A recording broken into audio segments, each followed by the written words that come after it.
the 24-hour Le Mans, '05 and '07, Rolex 24 at Daytona a couple of years later, Petit Le Mans in between there, and the Mobile One 12 Hours of Sebring. Out of those, I know this is a hard question, but what are each one of those? What's different about each one of those, or what's the most challenging out of each one of those, and maybe what's the most gratifying? Yeah, it's hard to break them down because they're such individual races. They have so many decades of legacy tied to them, and they're very different tactically when you go at them as a race team. Obviously, the Rolex 24 was the start of our season in all of my professional years for Porsche, and chasing that watch was a pretty big bucket list item for me. I had come so close with the Ruby Tuesday Alex Job years of coming from laps down back to lead and then dropping back, and just the classic endurance races of the early 2000s where it still really was a type of endurance racing where the car could have an issue, where the drivers could make a mistake and come back from laps down and still challenge because the cars weren't as reliable as they are today.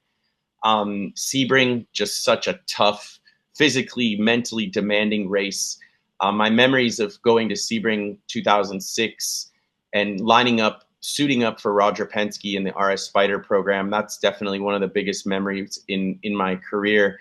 You know, Roger was a hero that I grew up watching Memorial Day weekend with my dad and waking up Yeah. super early to watch him in Gasoline Alley.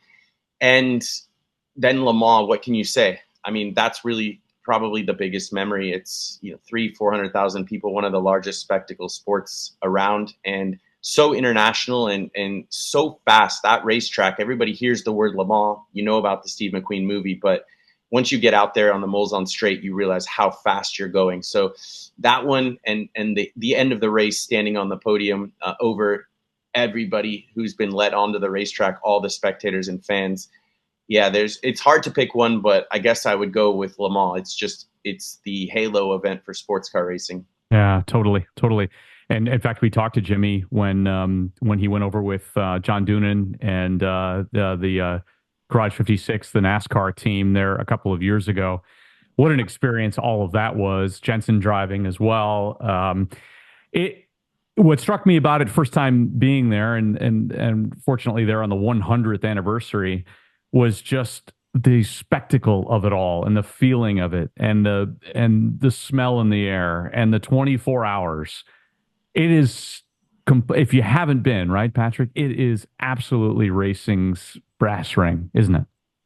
It is, and the wild thing is it's a street race. I mean, Right. they shut the streets down when you go to practice and qualify, and leading into the race, you're doing all that at night because, of course, most of the track is public roads, and they need all that access for big rig trucks to drive down the moles on any given day. And it's just it's a race you almost ask yourself, how is this still allowed to happen? It's, Right. you know, you're going through different weather systems, you're going in and out of different townships. You see signs on the side of the racetrack, you know, welcome to Molzon Village.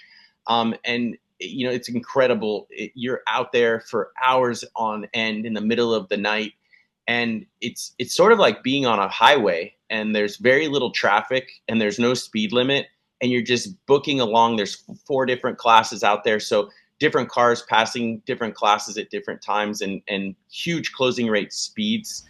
I've seen a lot of wild stuff in my years at Le Mans. Some stuff I want to forget, but it challenges you. I mean, they ask, you know, what is it really? What's that dopamine rush? What is that adrenaline hit that you chase? And it's just stepping on the edge of insanity or danger, and walking that line. And Le Mans in the middle of the night is definitely that.